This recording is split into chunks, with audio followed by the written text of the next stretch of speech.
Welcome in, Slumpbusters. It's time for the Slumpbuster Fantasy Football Podcast. I'm your host, Juju Talk Sports, joined, of course, by Drew Hangaba, and we are ready to fill you in on everything you need to know heading into fantasy football week number 4. But before we do that, folks, it's time to give a shout out to our partner, Caveman Coffee Co. Caveman is a fantastic single source, single origin goodness from a company with impeccable taste and ethics. The people behind it are beautiful souls, and the coffee is delicious fuel for the never-ending quest to do better, be better, love harder, and enjoy deeper. Guys, I tell you, their Nitro Cold Brew is the perfect blend of energy and refreshment in the morning. Great way to start the day. But why stop there? They have their Mammoth blends, which I highly encourage you getting. They have their hibiscus teas, which are delicious. And guys, if you use our promo code SLUMP, you get 15% off your next purchase of any of these fantastic products. cavemancoffeeco.com, promo code SLUMP. Guys, don't be a chump. Use promo code SLUMP and get yourself a case today. All right, y'all. Juju Talk Sports, Drew Hagenbaugh, Slumpbuster FFB. Let's get it. Let's bust the slump and let's enjoy.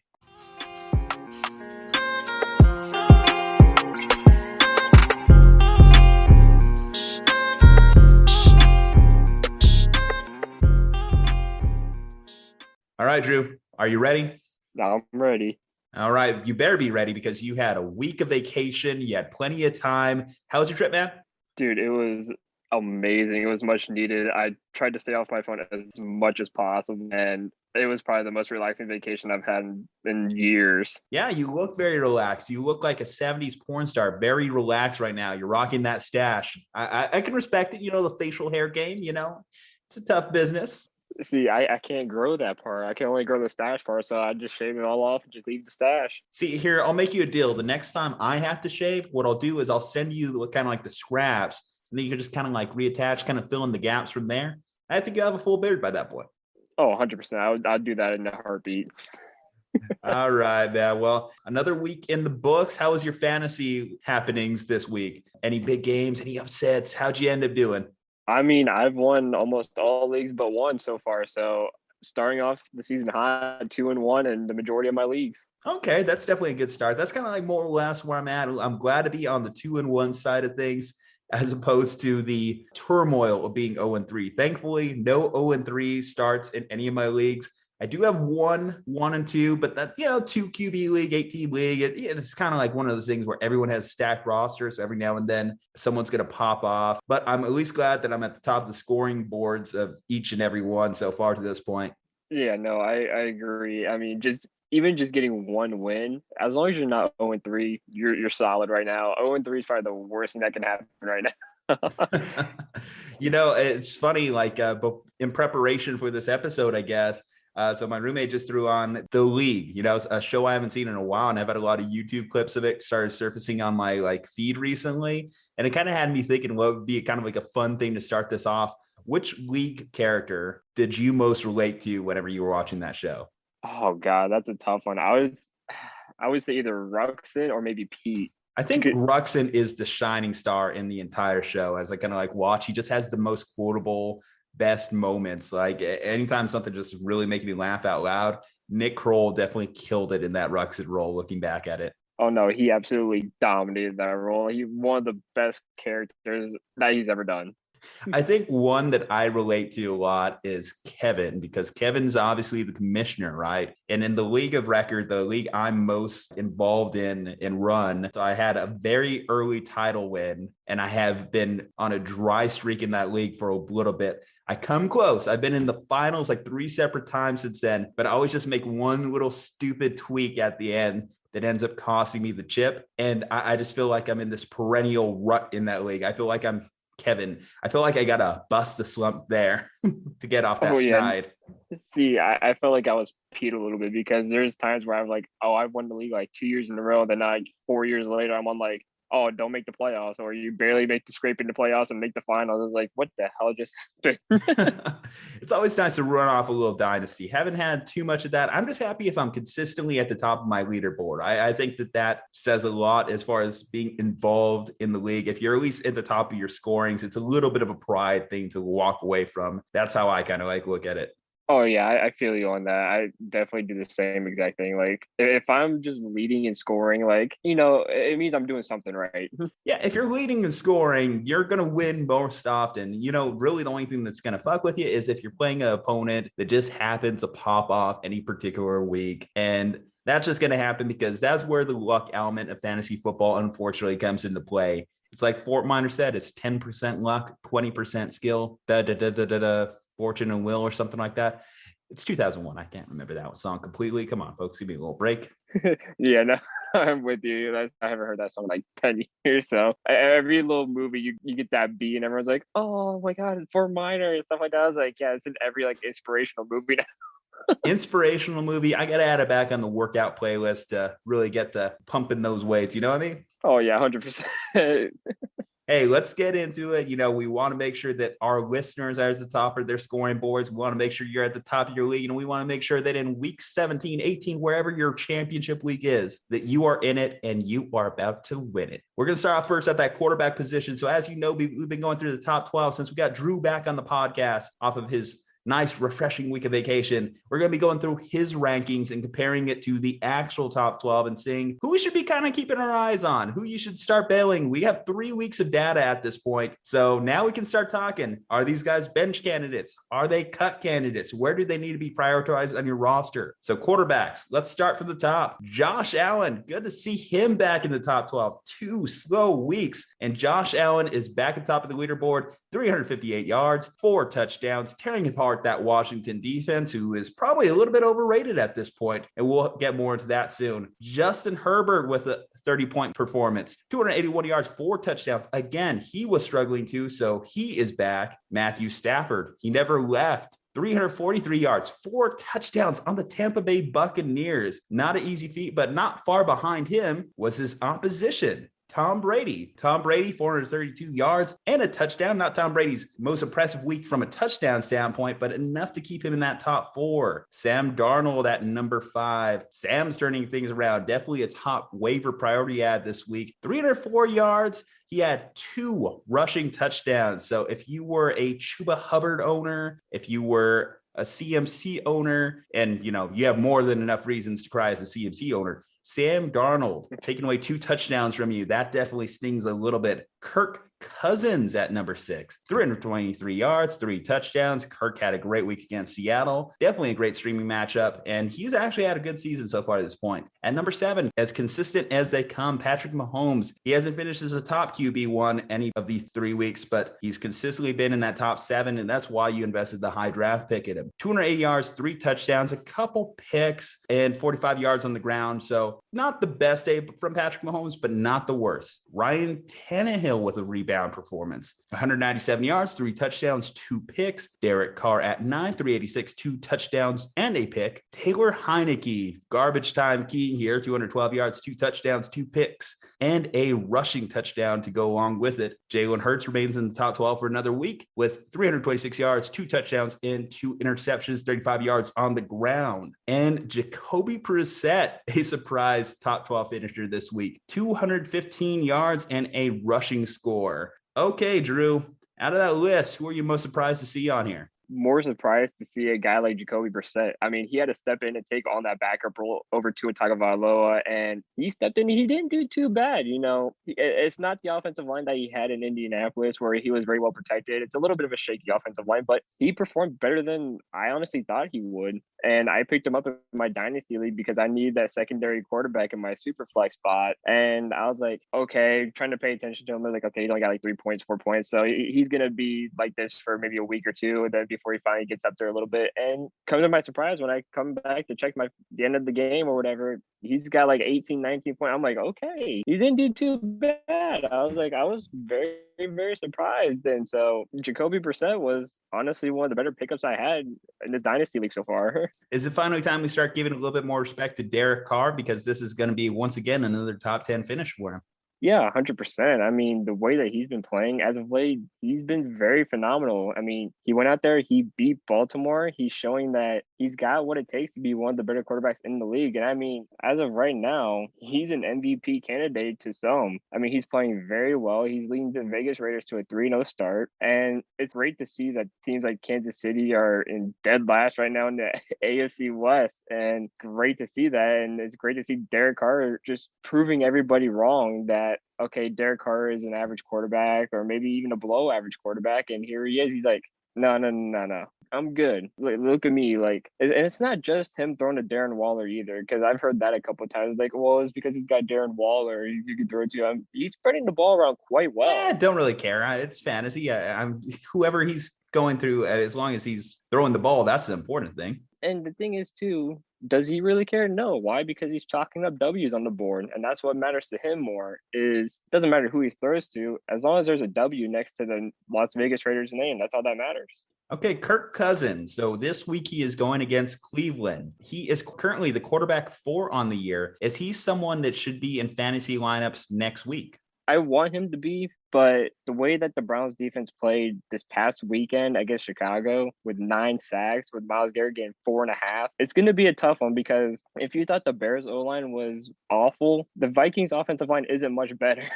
And if you have Jadeveon Clowney and Myles Garrett just screaming off the edges together, it's not going to be a fun day for Kirk Cousins. But I mean, he's a veteran. He's not a rookie. Give me a ranking. So he give you a ranking. He's a QB1 in my books right now. Okay, so the way you're kind of like talking about him, what we're talking maybe 10, 12, 9? I'm thinking is that 4 towards, on the year right now? At least for this game specifically, I'd put him as an 8 to 10 range because it is a difficult defensive matchup. But overall, I mean, I think 4 is a perfect spot for him. Okay, fantastic. Let's see who else we got going on this list. So Sam Darnold, like I mentioned, he's up here right now. Played Houston, the Panthers this week. They're going against the Cowboys. Sam Darnold, where would you think that off the top of your head, you're putting him rankings wise? Off the top of my head, he's a top 10 quarterback. I mean, he's playing really well. I could see him being a mid-range, like an 8, 9, 10 range quarterback, maybe the back towards the back end of the top 10 because he looks so good ever since he left New York. And it's just like what we said about Ryan Tannehill leaving Adam Gase when, Sam Darnold left Adam Gase to go to Carolina. He revived his career, so at least so far. And he's looking very, very good. So I'd put him in the back end of the top 10. You don't think Christian McCaffrey being out this week hurts him? No, I mean, he's been throwing the ball really well, and one guy is not going to kill the momentum, even though the one guy is getting all the plays pretty much. But yeah, I mean, he's done a good job finding DJ Moore. He does have weapons there. In fact, I guess what you would say is probably without Christian McCaffrey in the backfield, they might be in a position where they do have to throw more. So maybe that is more of a benefit for Sam going into this game against Dallas. Okay, well, that is who was in the top 12. Now let's look at your rankings, kind of like see some names that fell shy of that. You had Kyler Murray as the number 1 fantasy quarterback this week. Playing Jacksonville, it makes a lot of sense, right? Kyler Murray didn't exactly live up to expectations. On the week, he finishes quarterback 15. So not a huge drop-off, but certainly, come on. Jacksonville should be a cakewalk matchup. Are you concerned about potential inconsistencies from Kyler Murray moving forward? Because this is kind of what we saw last year. They would play down to their opponent, and we would have kind of these oddball weeks. Do you think that he rights the ship this week going against the Rams? By the way, fun fact to throw in here, Sean McVay, 6-0 against the Cardinals in his coaching career.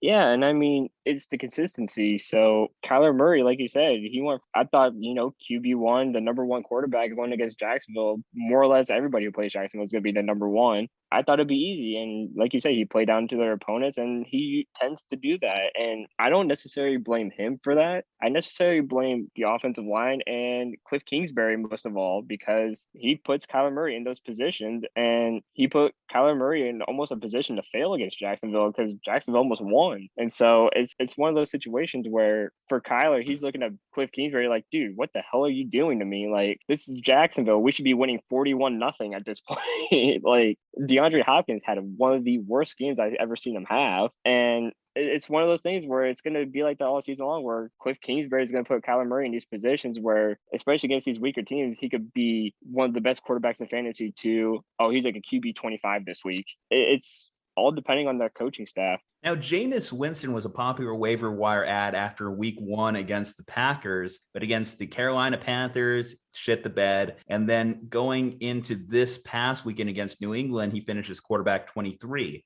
Now, they play the Giants this week. Would you be comfortable rolling out Jameis Winston as your quarterback 1 for the week?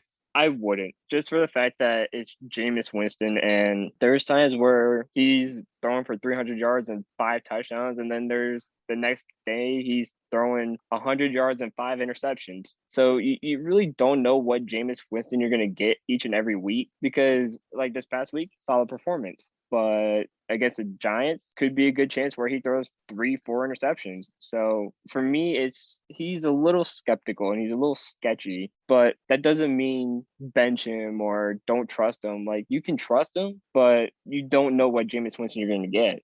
Fair point. At this point, is there any reason for guys like Matt Ryan or Ben Roethlisberger to be owned? I'm starting to fade on them a lot. And as a Matt Ryan owner in my dynasty league, I'm really thinking about just moving on from him, maybe trying to find a trade or something, or, whatever I can to do to get rid of him, because, like, again, necessarily it's not Matt Ryan's fault. The offensive line is one of the worst in the NFL, and he's just getting clobbered at left and right and center. But also, too, he's one of those quarterbacks, and I noticed this over the last few years. One year he does really well. The next year he drops completely. The next year he's back and he's doing really well. And then the next year he's back and forth. And this year he's on that down year. And honestly, he's just getting a lot older. And same with Ben Roethlisberger. I mean, there's nobody around him. He just slips and throws the ball straight into the ground when there's no one within 10 yards of him. It's like, okay, dude, you really should have retired at the end of the last year. Like, you're sitting there throwing the ball right to an defensive lineman who's barely even charging at you, and you just throw the ball right into his chest. It's like, do you know what you're doing anymore? And Roethlisberger, to me, looks clueless out there. And Matt Ryan is not too far behind him. Okay, the rookie quarterbacks have been a point of contention this year, as they have definitely not lived up to expectations. Mm-hmm. Is there any point of having these guys on your roster? Is there any still stash ability for guys like Justin Fields, Trevor Lawrence, Zach Wilson, or even believers in Trey Lance? Yeah, you could stash him. Like, guys that I like a lot are Trey Lance.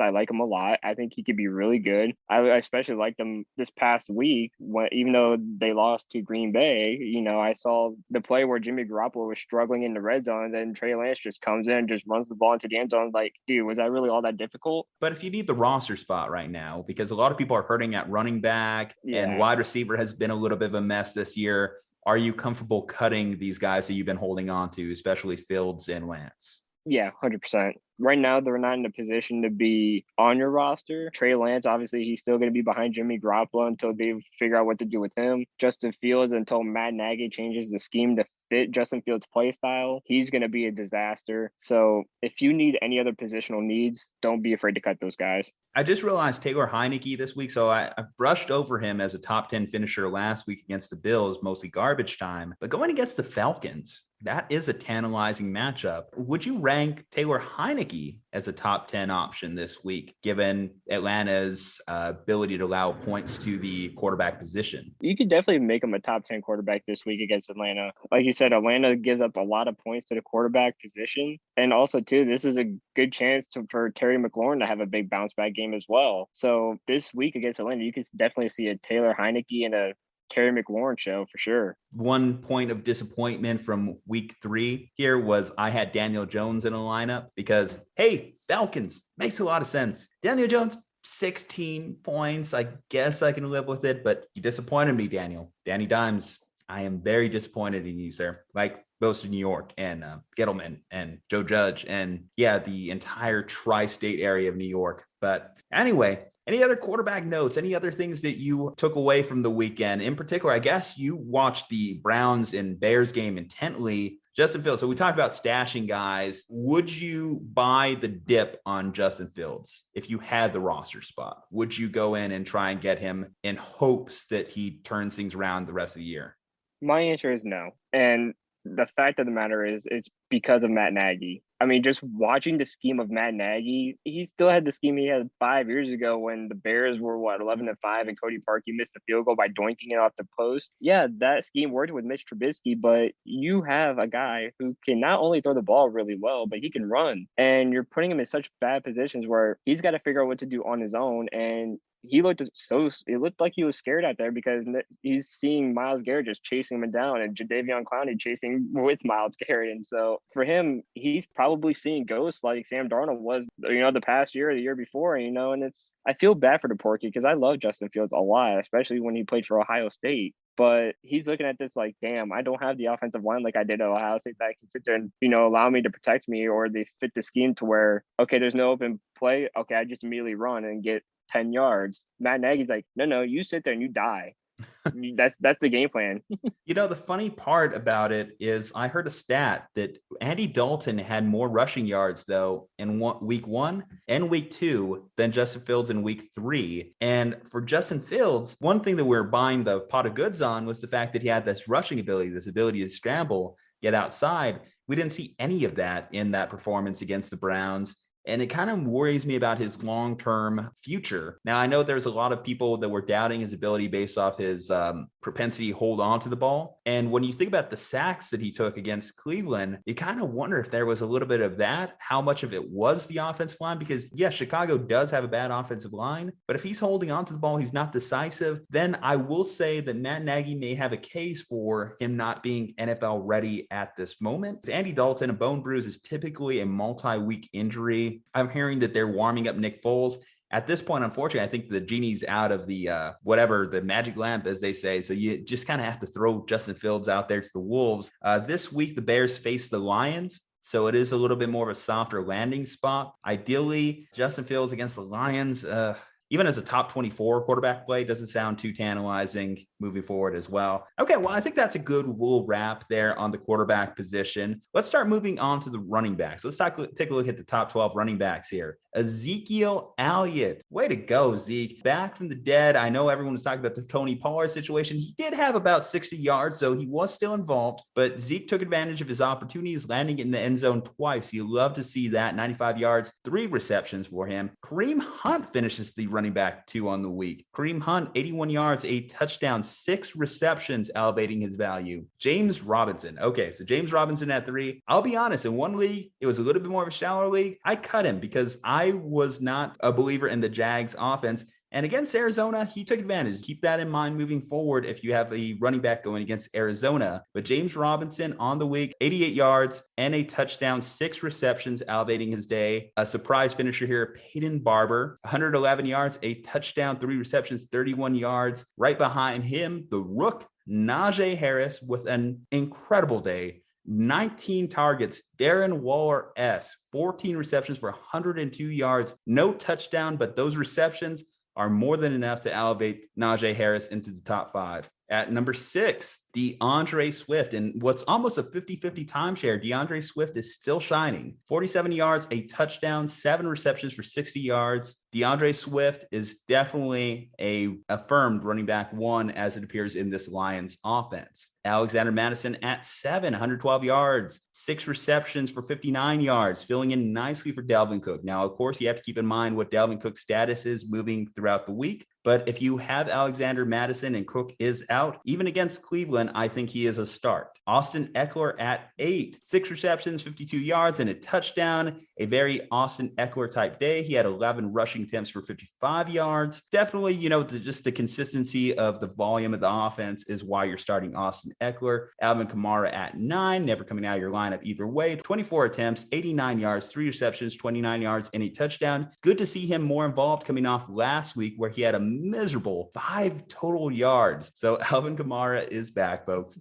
Saquon Barkley had his best week of the season. It came against Atlanta, so that is an asterisk mark there, but hopefully it's a sign of better things to come for Saquon. 51 yards, a touchdown, 6 receptions for 43 yards. So the touches were there. At 11, you had Derrick Henry, 113 yards on 28 attempts and 3 receptions. So funny stat about Derrick Henry. He is already on pace to break his career high in receptions. I believe he has about like 12 on the year. And I want to say that his season high in the past was like somewhere around 16. I may be wrong about the exact specifics of those numbers, but just know that he is far and away on his most involved passing season, receptions wise, in his career, which is great if you're a Derrick Henry owner, because that's never been a part of his game. At number 12, rounding it out, James Conner, 11 attempts, 43 yards, and 2 touchdowns. So his day is definitely elevated by falling in the end zone a couple times. I don't think he's as much of a play going against the Rams this weekend. If you're in a position where you have to start James Conner, you just got to do what you got to do. All right, Drew. So that's a lot of names here, a couple surprises. Which of these guys were you most relieved to see finish in the top 12? Because it's been rough goings for some of these guys.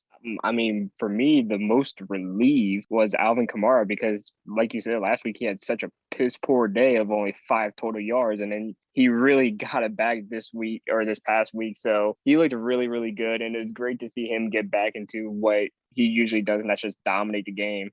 I am really relieved to see Zeke here, particularly at number 1, because last week against the Chargers, you can run on the Chargers. So I kind of wrote that one off. But against a tough Philly run defense, or at least what I thought was a tough Philly run defense, Zeke had a great day. This was probably Zeke's best showing in a while. And yeah, elevated by a couple touchdowns, sure. But the fact that Tony Pollard isn't slowing him down and potentially even helping him, because like I said, Tony Pollard had a few yards himself. Tony Pollard wasn't completely out of this offense. I think maybe we're in luck if you own a Cowboys running back, because there's the potential that they can make each other better. Similar situations, of course, to the Cleveland backfield currently and the Saints backfield from years ago. Mike McCarthy has shown that he likes to rotate his running backs. And if it keeps Zeke looking fresher throughout the season, I think I'm starting to buy in a little bit into that moving forward. Next week, again, Cowboys face the Panthers. Zeke's locked and loaded either way for you, but I think it's good to see him back here. Now, Saquon, I mentioned it. We were worried about him for the last couple of weeks. Saquon finishing well outside of the top 12 and even outside of the top 24. Now, he finishes as the number 10 back on the week against the Falcons, but next week he goes against the Saints. Saquon Barkley, what are you doing with him against the Saints? Tough run defense here. It's all dependent on your roster, so it's hard to say just instantly start sit here. But if you have better options, would you consider benching Saquon? If I have better options, I would bench him. But if you only have maybe 1 or 2 better options, then he's not a bad flex spot either. And depending on how many flex positions you have, you can just easily throw him or the other guys into flex. So either way, I mean, I like Saquon playing just because he is a very intelligent running back. He knows where to find the holes. He knows what he's doing. But if you have those better options, obviously you want to go with those better options. Okay, where would you put Saquon ceiling at against this team? What do you think that his high end is? So against the Saints is a tough one because, like you said, the Saints have one of the better run defenses in the NFL. I wouldn't have him in the top 10 just for the fact that it is a very, very difficult matchup, and he is trying to progress to where he used to be before obviously all the injuries and stuff like that. He is coming back from a major injury again for the second time in a row. I wouldn't have him in the top 10 against the Saints. Let's talk about Jonathan Taylor here. So Jonathan Taylor has been a major disappointment for his owners throughout this season. Right now, it doesn't appear that the Colts are doing much to really get him involved. You know, Nyheim Hines is coming in on third downs, and Carson Wentz has been average, mediocre, not anywhere the quarterback that they traded multiple picks to acquire. Are you trying to trade away Jonathan Taylor if you can? Because at this point, his value couldn't be any lower.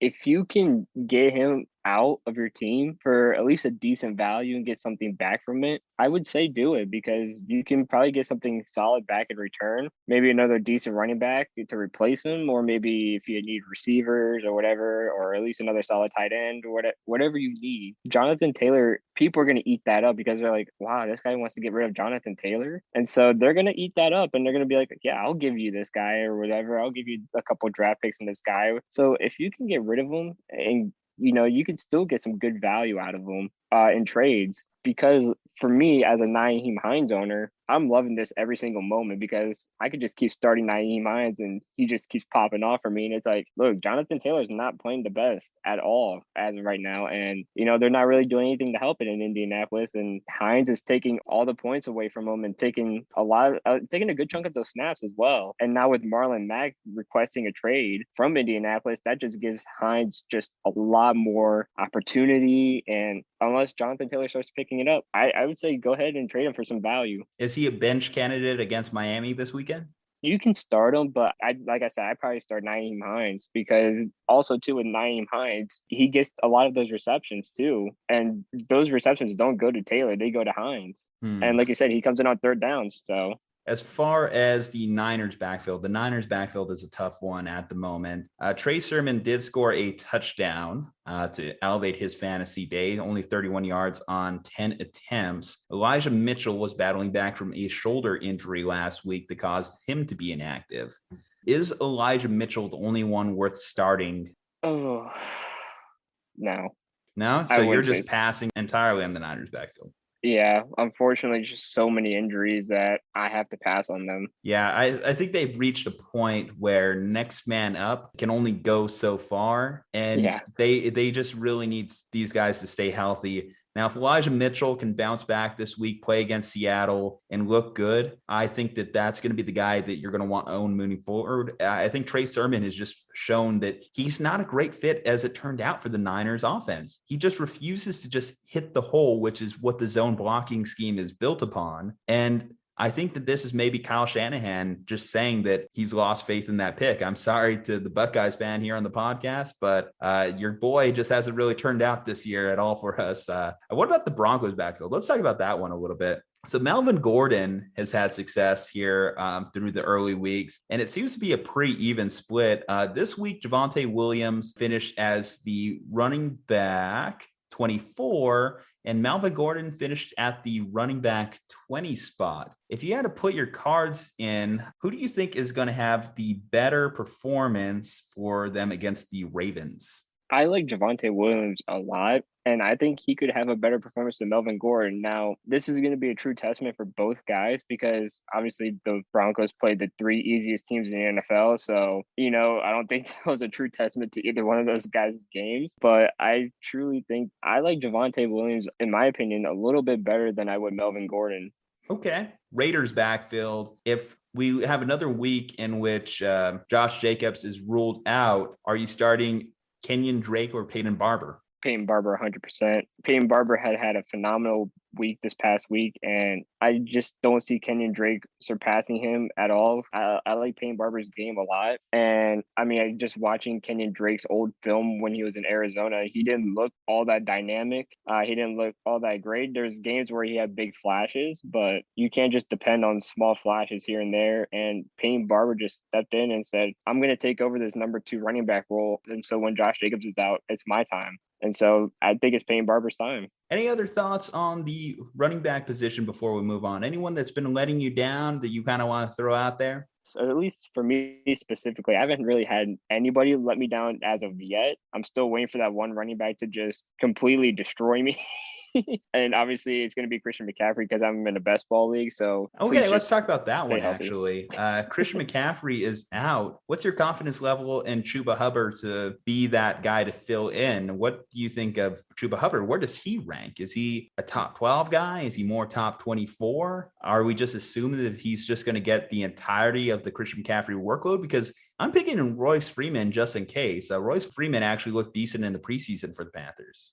I don't really think you could go wrong with either kind of guy in Royce Freeman or Chuba Hubbard. I think at this point in time, depending on what Matt Rule does, he could split the carries and split, the possession between both of those guys. I guess in reality, it all just kind of depends on what he does with both of them. It's either split the carries or Chuba Hubbard gets a lot of them and gets the bulk of Christian McCaffrey's load. I think Chuba Hubbard could be a top 24. He could easily sneak in there maybe, but I wouldn't rule out, both guys getting split carries. Congratulations to you if you have a Chuba Hubbard in your lineups or on your bench, because obviously it sucks. Obviously, Christian McCaffrey, fantasy superstar Christian McCaffrey, out again in a hamstring injury, even when he does come back, which I've heard timelines range from a couple weeks because they haven't placed him on the short-term IR to potentially as much as 8 weeks. Either way, hamstring injuries are terrible because, as we know, it is very easy to re-injure them. Think Adam Thielen a couple years ago when it ruined his fantasy season. Yeah.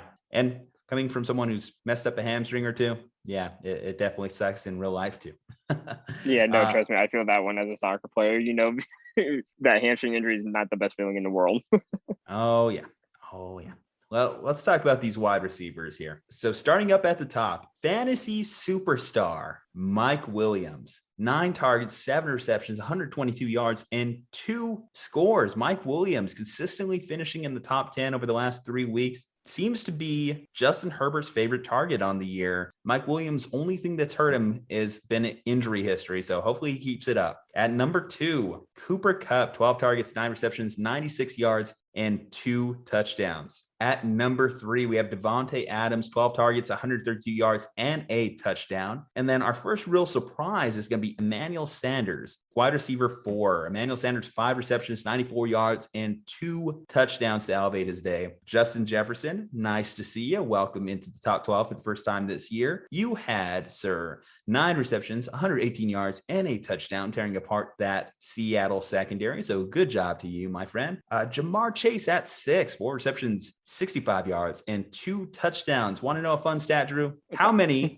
total touchdowns does this rookie class have? We'll go 15. You're going to have to go lower than that because the number is 7 total touchdowns by rookie wide receivers on the year. And want to know how many Jamar Chase has this year? 4. Yep. I was going to say 4. More than 50% of the total touchdowns by rookie wide receivers. Jamar Chase is showing that he is, in fact, still Joe Burrow's favorite target. That college ties actually paid off. The high draft pick actually paid off. And yes, it would probably been nice for Joe Burrow's long-term health to have Penei Sewell, but he's certainly doing well with Jamar Chase in his locker room. At number 7, DK Metcalf, finishing as the top Seattle wide receiver on the week. 6 receptions, 170 yards, and a touchdown. Good to see that he came back from that slight knee bump last week to have a solid fantasy day. At number 8, a absolute fantasy zombie, an old term that I remember hearing on the Fantasy Focus back in the day. Deshaun Jackson, 3 receptions, 120 yards, and a touchdown. So the Rams offense is definitely one that does have those big play capabilities, and Deshaun Jackson was the beneficiary this week. I don't expect that to be something you could count out consistently, considering that Van Jefferson's in that offense and Robert Woods, who we'll probably talk about, hasn't really got going. But Deshaun Jackson making an appearance in the top 8. At number 9, Kendrick Bourne, finishing with 6 receptions, 96 yards, and a touchdown. 10, Chris Godwin, 6 receptions, 74 yards, and a rushing touchdown. DJ Moore, Sam Darnold's favorite target. We talked about Sam Darnold being a top 5 fantasy quarterback on the week. Well, it's because he has DJ Moore to throw to. 8 receptions, 126 yards on 12 targets. Definitely gained a big majority of the work. Rounding out the top 12, Hunter Renfro with 5 receptions, 77 yards, and a touchdown. Okay, Drew, let's see here. I guess my main question with Emmanuel Sanders is mostly going to be him versus Cole Beasley. Who would you rather own the rest of the year? Because they both do similar type things in this offense for Josh Allen. Since they do this similar type of things for Josh Allen, I mean, it doesn't really matter to me. You can go either route. Are both startable? No, I don't think so.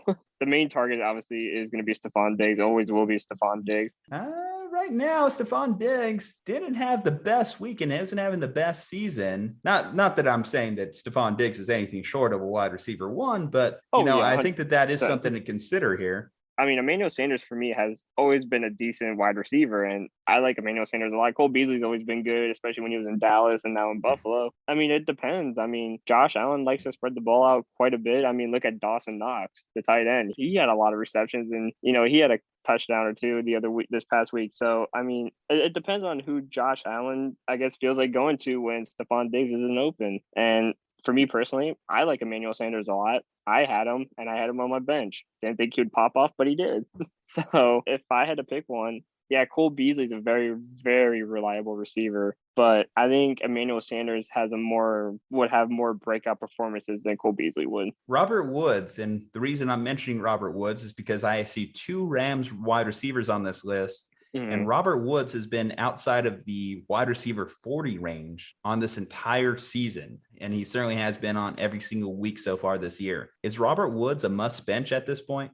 For me, it's in consideration because I'm a Robert Woods fantasy owner in multiple leagues. And I sit there and I'm contemplating, as of right now, do I put him on my bench? And do I replace him with someone else from my bench? And so I think it's slowly starting to come in consideration. There's a lot of weapons that Matt Stafford has gone to. Obviously, he's gone to Cooper Kupp quite a bit, and Cooper Kupp is shown to be his favorite target. You got to remember he's got Tyler Higbee, who he likes to go to quite a bit as well. You know, Deshaun Jackson and Van Jefferson have gotten a lot of love as well. And so Robert Woods has kind of been like that odd man out. It's almost like what we've seen at the Tampa Bay wide receiver core, where for the first few weeks, Mike Evans was the odd man out, and the ball was going to Antonio Brown and Chris Godwin and to other people. Do I say give up on him? I wouldn't say completely give up on him, but he could be a guy you consider just throwing him on your bench until he starts getting some production. Okay, the Raiders, we mentioned Derek Carr earlier, Hunter Renfro finishing in the top 12, Henry Ruggs III finished in the top 12 last week. Henry Ruggs finished at wide receiver 33, and Bryan Edwards slotting in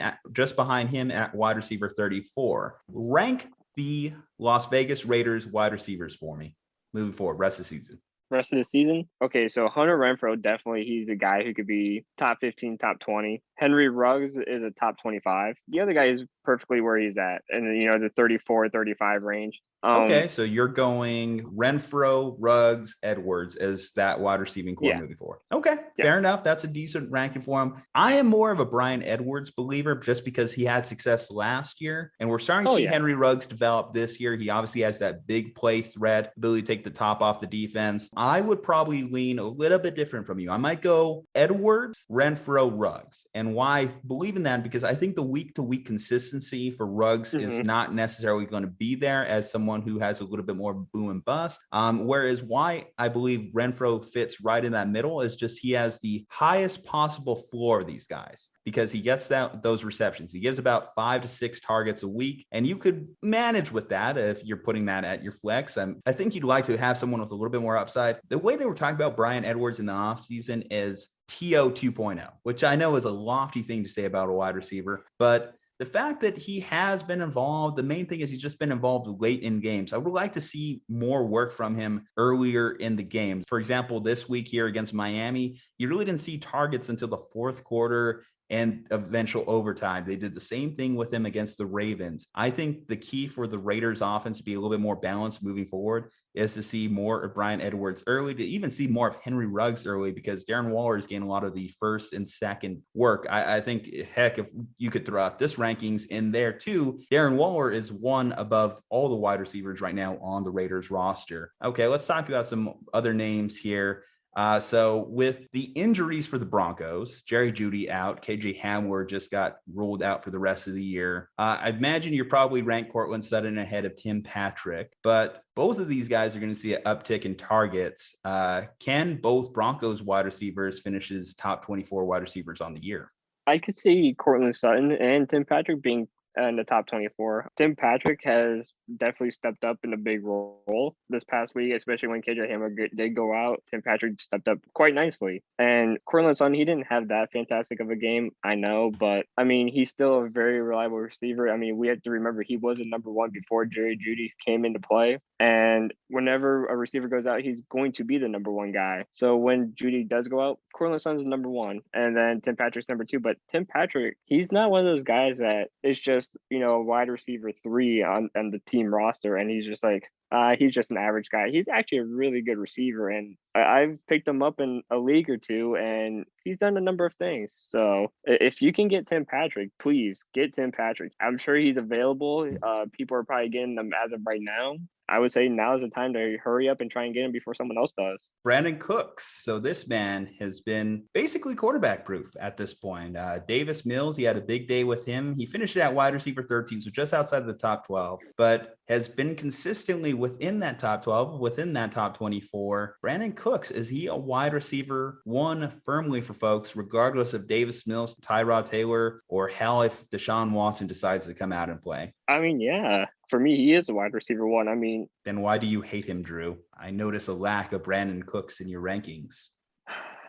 Because I always torture myself and I don't go with my gut too often sometimes. And I think, damn, is he going to have a decline, especially with Davis Mills? And I guess that's why I keep ranking him so low, is because of Davis Mills. But I think my next rankings, I'm just going to go with my gut and just be like, you know what? I have a lot of trust in him. Hey, Davis Mills, the rook is smart. He knows, hey, this guy's my top wide receiver. I'm going to throw his direction and good things will happen. 112 yards, 11 targets. The target share is there. I think that's always been the thing with Brandon Cooks. He always has a good baseline. The one thing I always wonder with Cooks is, why can't this man just find a home? Why can't he just find a place to stay? Because New Orleans, New England, the Rams, now he's doing it with Houston. Just one of the most consistent wide receivers in the NFL. And yet he's just been bouncing around. And based off Houston's fire sale, I would imagine he's probably going to be on another jersey in due time eventually. 1,000-yard receiver, consistent as they come. Brandon Cooks.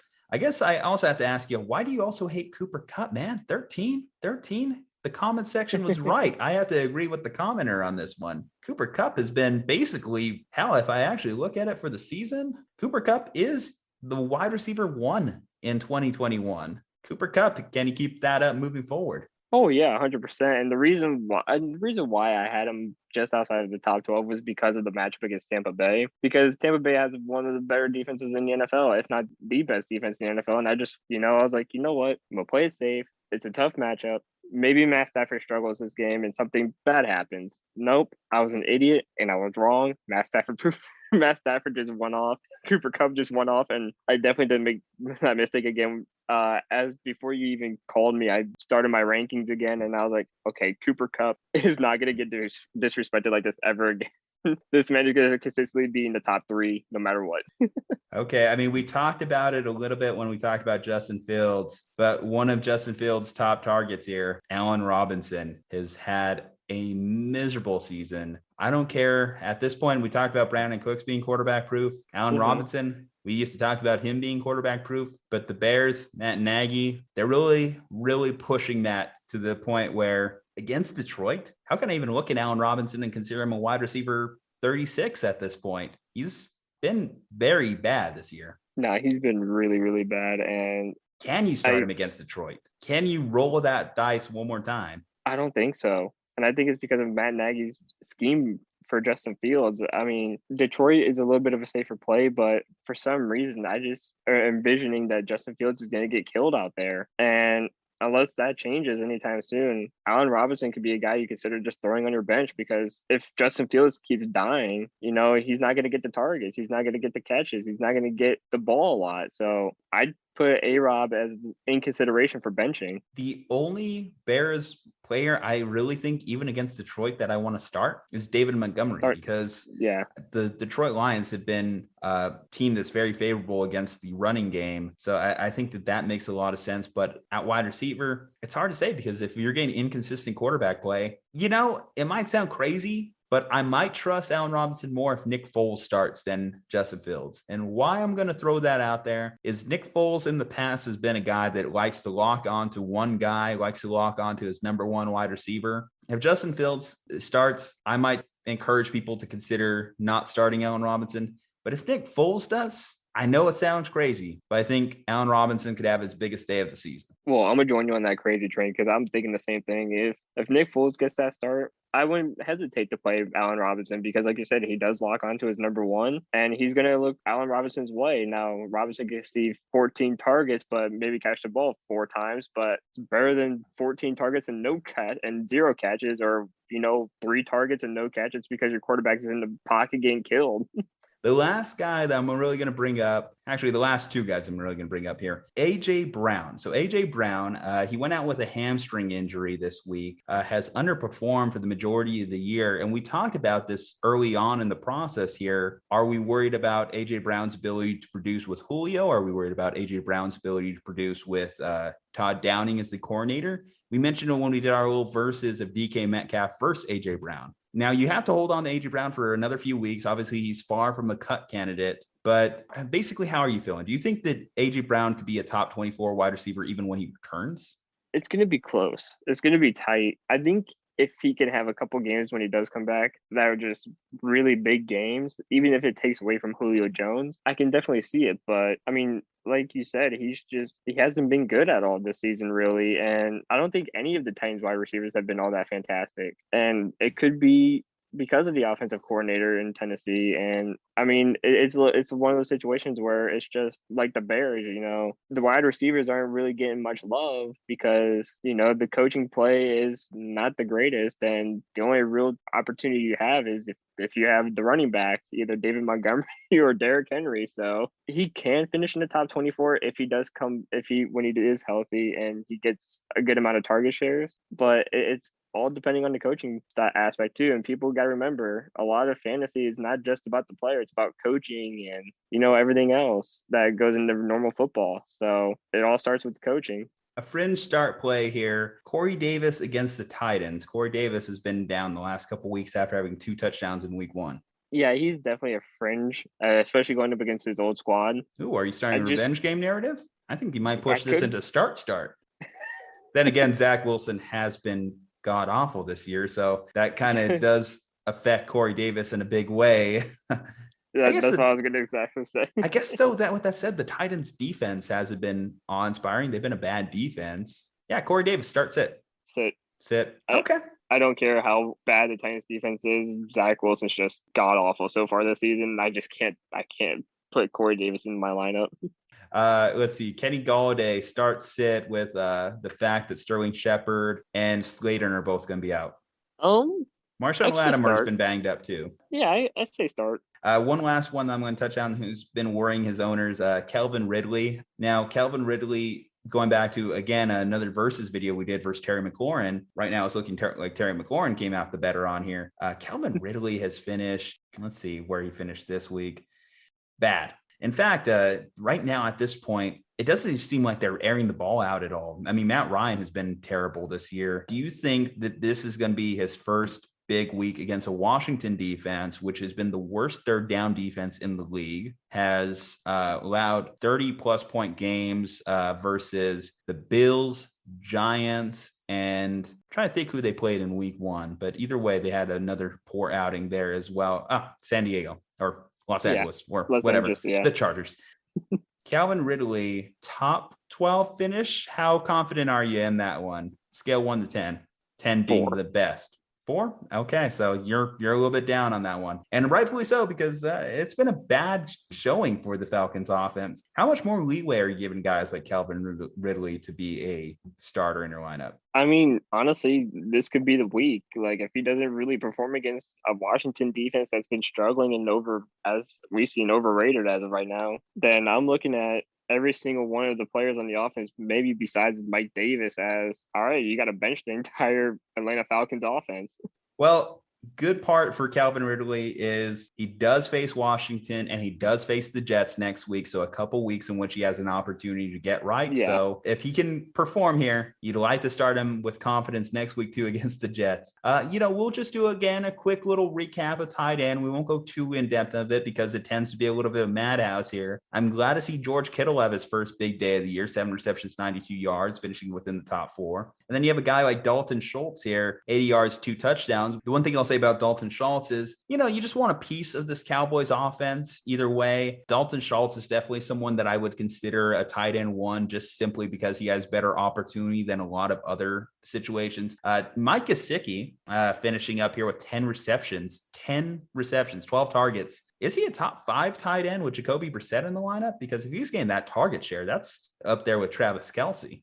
Yeah, I mean, I started Mike Gesicki because I was like, you know what, Jacoby Brissett, that offensive line, that coaching style, he's definitely going to look at Mike Gesicki quite a bit in the dump off scenario. So I think Gesicki's target shares are going to go way up, and I like him a lot. I think Mike Gesicki, for at least until Tua comes back, could be basically a top 5 tight end. Do you think that you would be willing to offer Kyle Pitts up as a big name in a trade? Because right now it's looking like Kyle Pitts is just a big name at this point. Yeah, he's just a big name at this point. Unless the Falcons could change the entirety of their offense and just revamp it, which I don't see it obviously happening at all, then he's just going to be a name until he shows something or something happens. What would be the range of running back or wide receiver you'd be looking for a Kyle Pitts? I'm thinking somewhere in that running back, wide receiver, 15 to 30 might be the best case scenario for you in a 1-for-1 trade. Yeah, I was going more towards like wide receiver, running back 20. Yeah, so right there, kind of like in that juicy middle might be the best case scenario for you if you're looking for Kyle Pitts, because at this point, I think you could get replaceable value for Kyle Pitts on the waiver wire at tight end, because short of Travis Kelce and Darren Waller, and even Darren Waller had a down week, you're really just throwing darts at the wall at this point. You know how I'll just say this, we don't talk about kickers, but I'll end it with this, with a positive kicker shout out here. Justin Tucker hitting a 66-yard field goal. I feel like that should be like almost catching the golden snitch in Quidditch, that you had a 66-yarder, your entire team just wins. Doesn't even matter if you were down like 50. Oh, yeah, 100%. Like, if I see my kicker kicking a ball 66 yards and we're down 30, I'm running on that field, and we're doing that same celebration where he's sprinting across the field and everyone's chasing him down. Like, we could be getting killed, but that's just impressive. Seeing a guy kick 66 yards, that's hella impressive. Yeah, I mean, who cares if I'm down to Thomas by 50 on heading into Monday Night Football with only my kicker going? If my kicker hits a 66-yard field goal, then I won the game. That's just the rules. That's saying that if I'm in a kicker included league, which try as I might, my league mates refuse to eliminate kickers like I would enjoy to. But hey, if you're Justin Tucker, cool for you. You actually did get panned a week late in the comment sections too, because someone was mad that you had Daniel Carlson at 12 as opposed to a top 3 kicker. So again, shame on you, Drew. Daniel Carlson hate, just irresponsible. Honestly, I think this guy should be just happy we even rank kickers.